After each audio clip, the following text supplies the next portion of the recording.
Hallo liebe Zuschauer, heute ist Montag und wie immer kommen heute die News von Koh Samui und was in meinem Kanal los ist. Ja, als erstes habe ich das Wetter, dann den Brückenbau nach Samui. Was ist mit den Kochfilmen von Vinat geworden? Dann wird hier ein neues Projekt aus dem Boden gestampft, das stelle ich euch vor. Dann gehe ich dann auf die einzelnen Filmbeiträge von mir und Vinat ein von der letzten Woche mit dem Pool, mit dem Auswandern und von Oma noch eine Information.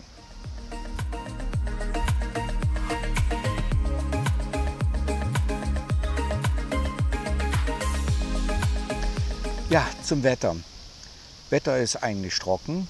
Wir haben eigentlich ein bisschen zu viel Wind, finde ich, für meinen Dafür. Temperaturen hervorragend, so um die 29, 30 Grad.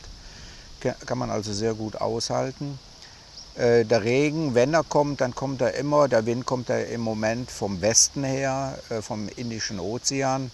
Das meiste regnet sich dann ab. Krabi, Phuket. Und kommt dann vereinzelt dann hier auch noch mal an. Aber man kann jetzt sagen, wir haben noch keine Regenzeit. Wenn ich mir den Boden wieder angucke, ist knochentrocken wie Beton. Der hat es also eigentlich nötig, mal mehrere Tage so richtig, dass es gießt. Und das wird ja am Ende des Jahres sein. Wenn man sich die Wetterkarte ansieht, dann sieht man auch, dass jetzt die Regenzeit anfängt oben in Rayong und Koh Chang. Da müsstet, nach Wetterbericht, ich bin ja nicht da, vielleicht kann der eine oder andere was dazu schreiben, da müsste jetzt anfangen zu regnen. Das ist ja meistens im August, September, da ist die Regenzeit oben am Rayong. Udon Thani habe ich gestern von Vinat auch schon gehört, da regnet es auch schon. Ist auch gut so, wir brauchen viel Wasser. War ja auch lange sehr trocken, wenn ich das alles so sehe. Wir haben weiterhin keine Probleme. Wir haben ja unseren Brunnen hier unten.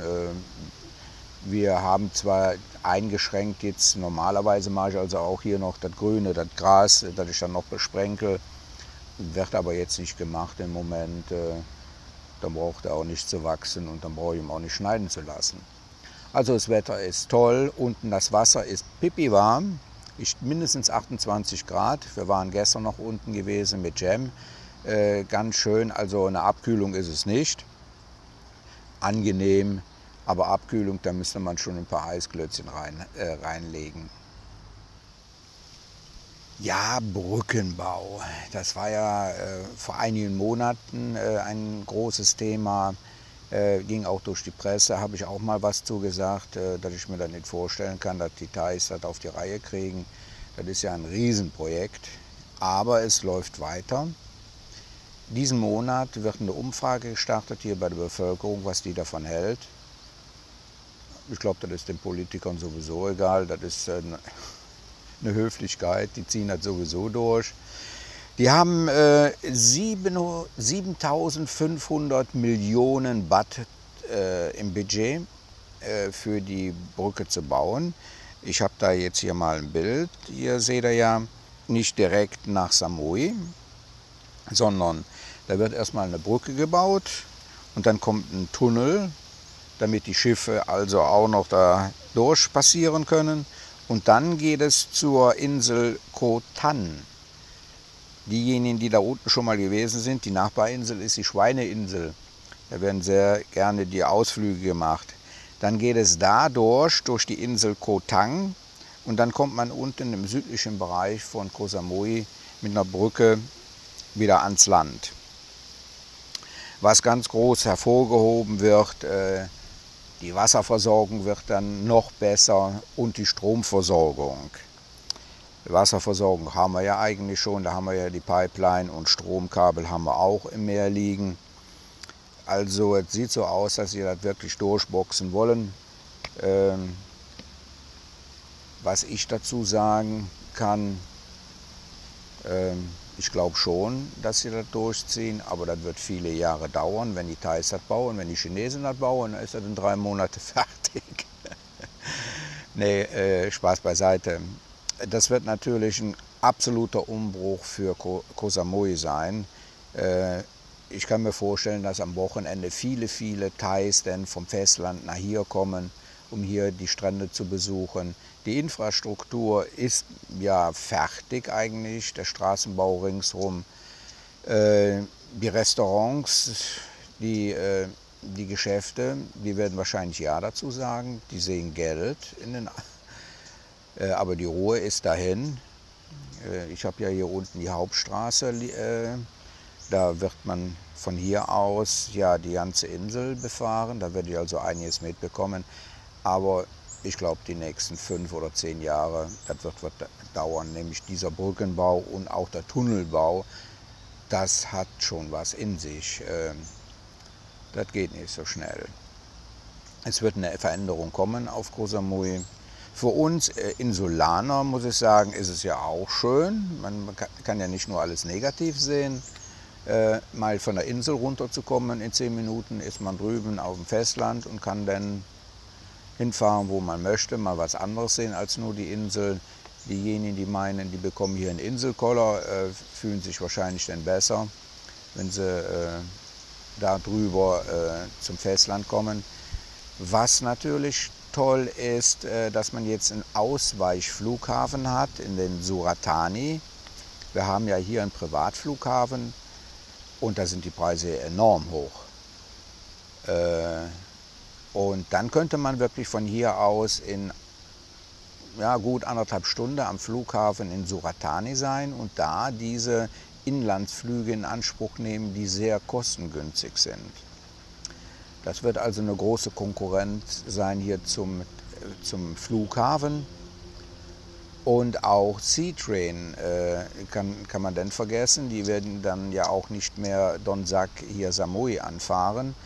Die werden dann andere Routen, also von hier aus nach Koh Phangan fahren. Koh Phangan, ich habe vor ein paar Jahren auch schon mal eine Zeichnung gesehen, dass man von Chang Mong, da ist es in der Ostspitze, da auch schon geplant hat, eine Brücke nach Koh Phangan zu bauen. Unter Vorbehalt. Ich habe da irgendwo mal was gesehen in der Presse.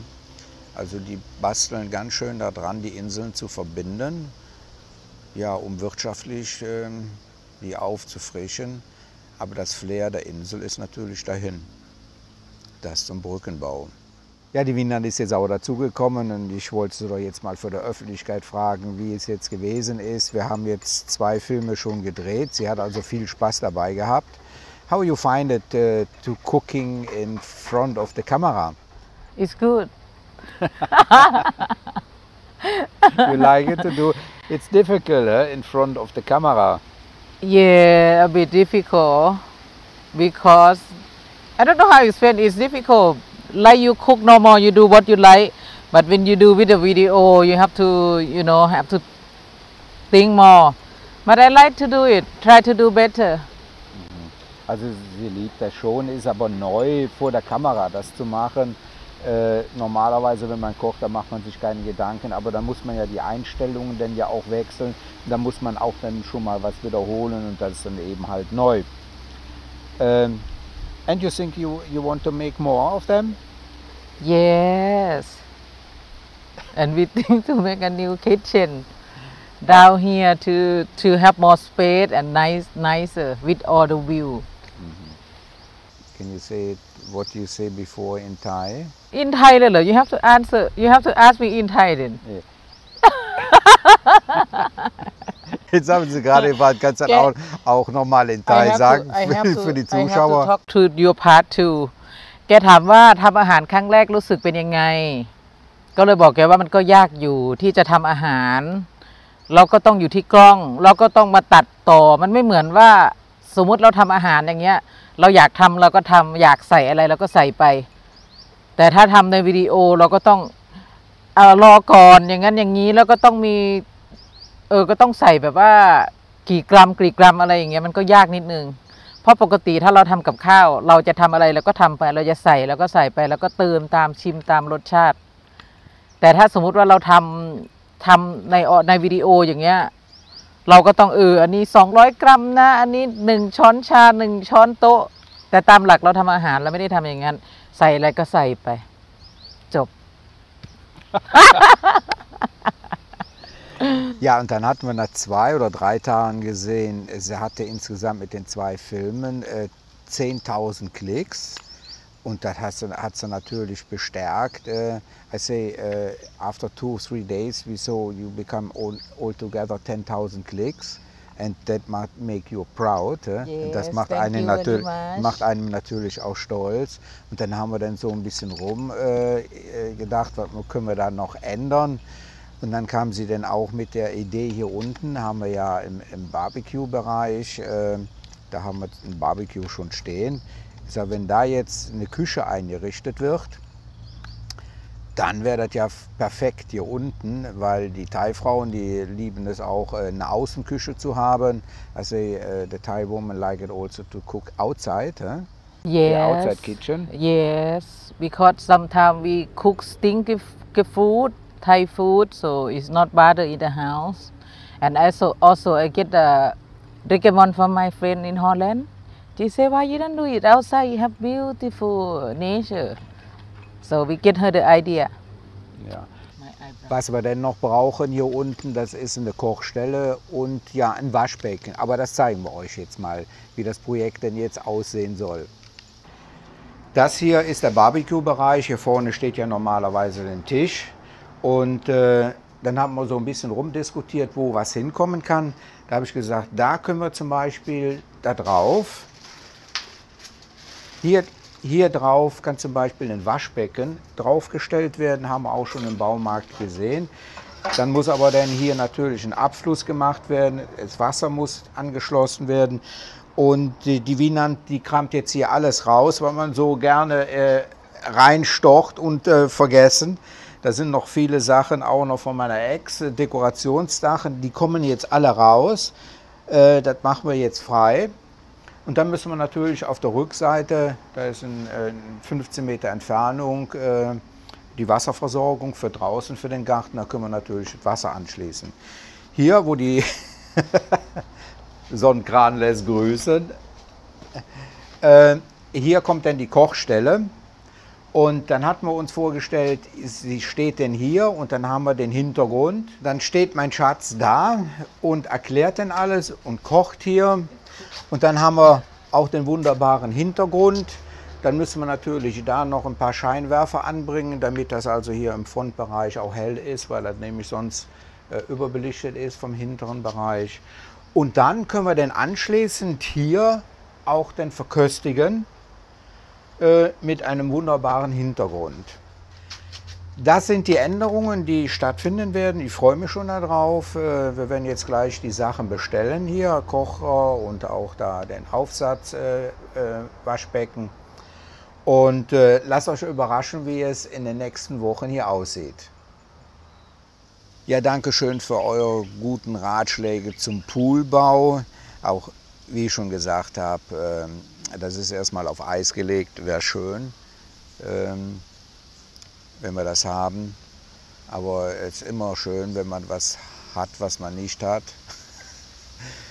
Aber anschließend die Pflege und die Nutzung, da muss ich mir alles noch überlegen, ist erstmal jetzt zurückgestellt worden. Das, was ich gerade noch gesagt habe, die Außenküche, das ist natürlich viel, viel wichtiger jetzt. Da freut sich die Wienand drauf, ich auch. Also wir werden hier unten einiges umbauen und erhoffen uns da einiges, nicht nur zum Kochen, sondern auch, wenn wir unsere Partys hier unten feiern, dass wir wirklich hier unten autonom sind, dass wir alles hier unten haben, dann ist das auch viel einfacher. Ja, und auch mit Spülen, früher wurde alles nach oben getragen und dann wurde das gespült, das kann man dann alles hier unten machen. Das wird einen riesen Effekt haben. Zum Auswandern, ja, das war ja ein Knaller. Das war ja in der ersten Nacht, glaube ich, 7000 Klicks waren da drauf und viele, über 100 Kommentare sind da reingekommen. Ja, ich werde die Sendereihe weitermachen. Ich habe den auch schon fertig für am Samstag, da kommt ein weiterer Beitrag. Ich stehe ja so ein bisschen auf Excel-Listen, damit man das schwarz auf weiß hat. Also ich werde euch da Listen zur Verfügung stellen, wie man das Ganze abarbeitet, damit es also auch funktioniert. Es ist ja trotzdem ein riesen Lebenseinschnitt auszuwandern. Man kann auch in Schritten auswandern. Viele haben geschrieben, ja, ich bleibe erstmal ein paar Monate hier. Ist auch richtig. Man muss nicht alles sofort verkaufen. Aber man muss sich mit dem Gedanken befassen, dass es für Deutschland, für uns Rentner, für uns alte Menschen keine Zukunft gibt, sehe ich so. Und mit dieser Kriegsregierung, die da ist, die die Waffen liefert, und ihr müsst die arbeitende Bevölkerung, die Steuern bezahlt, ihr müsst das ja alles bezahlen. Und da sehe ich keine Hoffnung in den nächsten Jahren. Naja, also das werde ich weiterverfolgen, werde die unterstützen, wie sagte ich, die mit den Rettungswesten, das sinkende Schiff hat schon einige Löcher und sinkt schon, aber diejenigen mit den Rettungswesten, denen helfe ich dann mit Informationen. Heute haben wir Montag, heute geht es wieder zur Oma. Wir haben eine kleine Überraschung dabei. Ich hoffe, dass die Oma die Überraschung annimmt. Wir wollen da einen Austausch vornehmen. Ich will da nicht auf Einzelheiten eingehen. Es steht auch noch eine Reparatur oder ein Ausbau am Dach an. Das werdet ihr in den nächsten Filmen sehen. Ich glaube, der am Donnerstag kommt, da werdet ihr das Problem am Dach sehen. Das lasse ich also heute abstellen. Und nächste Woche seht ihr den Film dazu. Wir beide möchten uns jetzt von den News verabschieden. Wir sind ein super Team. You like it to work with me? Yes, I like it. Okay, wir sehen uns beim nächsten Film. Tschüss. Thank you for watching ขอบคุณ Ja. ที่รับชมนะคะชื่อ Tschüss. สวัสดี Sie ค่ะ hat schon die Handschuhe an. Sie muss jetzt arbeiten. Look how you make it work if you have time Okay. Tschüss. Tschüss.